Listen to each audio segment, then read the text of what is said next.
Celebriamo oggi la festa della Madonna della Speranza e voi sapete bene che il tema del Giubileo 2025, che si aprirà nel mese di dicembre, fino al dicembre dell'anno successivo, appunto del 25, il tema è proprio quello della speranza.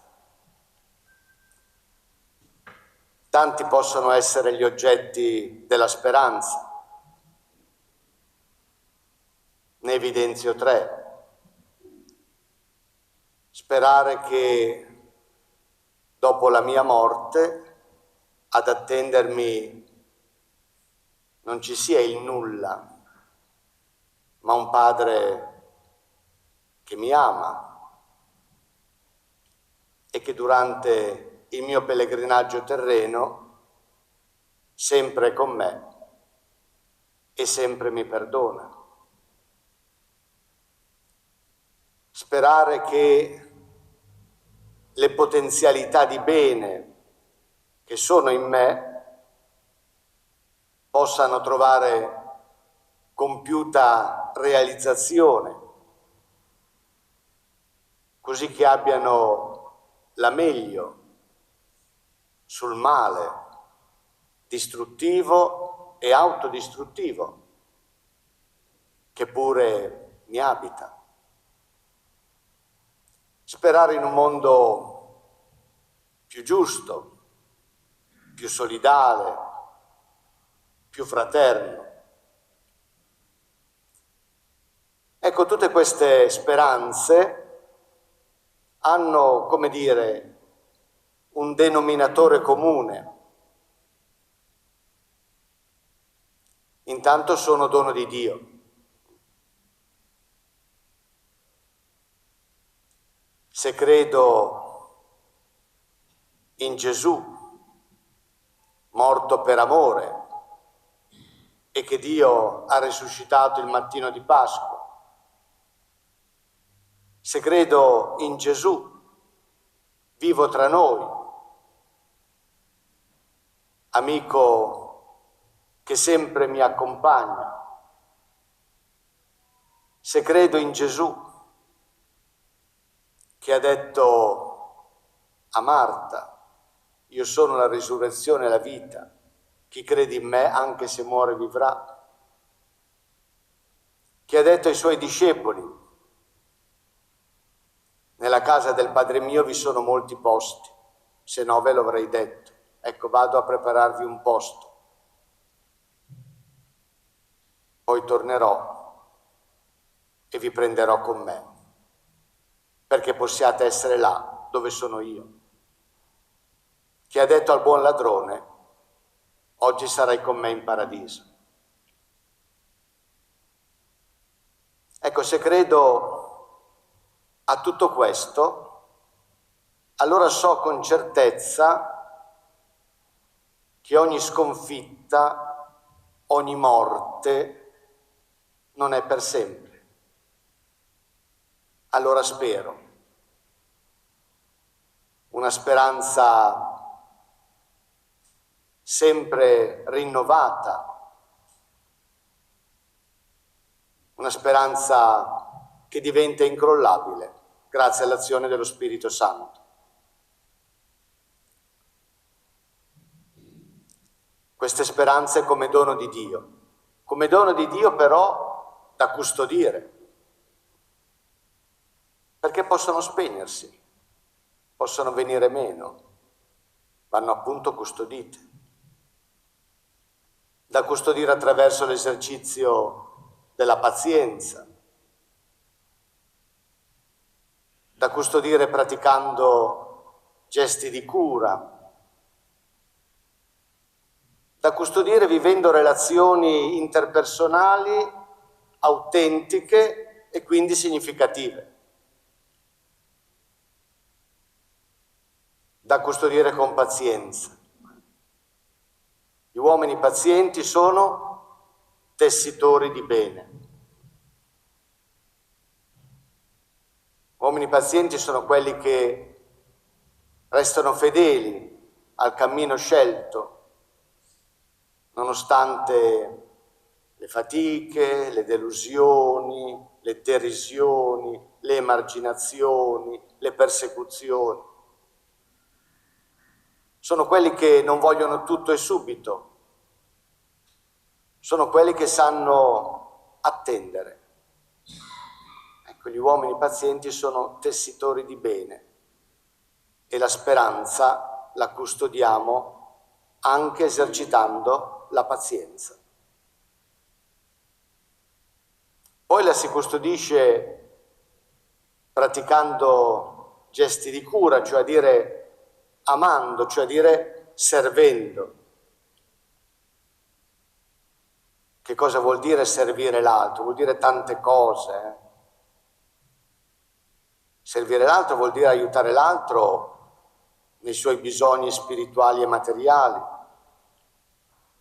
Vuol dire aiutare l'altro a scoprire e a realizzare il suo vero bene. Vuol dire aiutare l'altro a diventare libero e responsabile. Vuol dire aiutare l'altro a diventare il meglio che può diventare. Vuol dire aiutare l'altro a volare alto, a pensare in grande. Vuol dire aiutare l'altro a essere felice, perché si è felici solo se si riesce a rendere felici gli altri. E tutto questo senza secondi fini, senza attese, senza pretese, senza voler spadroneggiare nella vita dell'altro. Io ti aiuto però. No.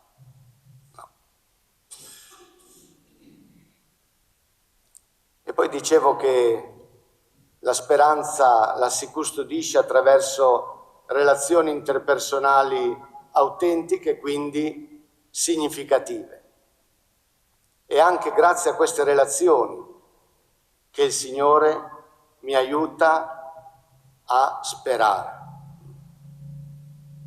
mi aiuta a combattere le cattive nostalgie, le malinconie, gli scoraggiamenti di fronte ai miei fallimenti esistenziali. Mi aiuta a combattere, a non mollare. E attraverso queste relazioni che il Signore mi aiuta a non arrendermi alla notte, che il Signore mi aiuta a rialzarmi tutte le volte che cado, a ricominciare tutte le volte che sbaglio, a non perdermi d'animo, che mi aiuta, come dire, a tornare a camminare tutte le volte che mi siedo preso dal mal di vivere. Lo sappiamo bene. Una vita in cui non vi siano relazioni autentiche e quindi significative è una vita terribilmente povera. E qui vi leggo un breve testo sull'amicizia di un autore ignoto, intitolato appunto All'amicizia, e poi chiudo. Dice così: non posso darti soluzioni per tutti i problemi della vita. Non ho risposte per i tuoi dubbi o timori, però posso ascoltarli e dividerli con te. Non posso cambiare né il tuo passato né il tuo futuro, però quando serve starò vicino a te. Non posso evitarti di precipitare, solamente posso offrirti la mia mano perché ti sostenga e non cada. La tua allegria, il tuo successo e il tuo trionfo non sono i miei, però gioisco sinceramente quando ti vedo felice. Non giudico le decisioni che prendi nella vita, mi limito ad appoggiarti, a stimolarti e aiutarti se me lo chiedi. Non posso tracciare limiti dentro i quali devi muoverti, però posso offrirti lo spazio necessario per crescere. Non posso evitare la tua sofferenza quando qualche pena ti tocca il cuore, però posso piangere con te e raccogliere i pezzi per rimetterlo a nuovo. Non posso dirti né cosa sei né cosa devi essere, solamente posso volerti come sei ed essere tuo amico. In questo giorno pensavo a qualcuno che mi fosse amico, in quel momento sei apparso tu. Non sei né sopra, né sotto, né in mezzo, non sei né in testa né alla fine della lista. Non sei né il numero uno né il numero finale, tantomeno ho la pretesa di essere io il primo, il secondo, il terzo della tua lista. Basta che tu mi voglia come amico. Poi ho capito che siamo veramente amici. Ho fatto quello che farebbe qualsiasi amico. Ho pregato e ho ringraziato Dio per te.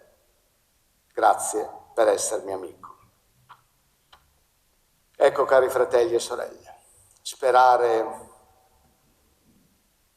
è vivere, sperare è dare un senso al presente, sperare è camminare, sperare è avere ragioni per andare avanti. Ecco che la Vergine Maria ci aiuti a essere missionari di speranza.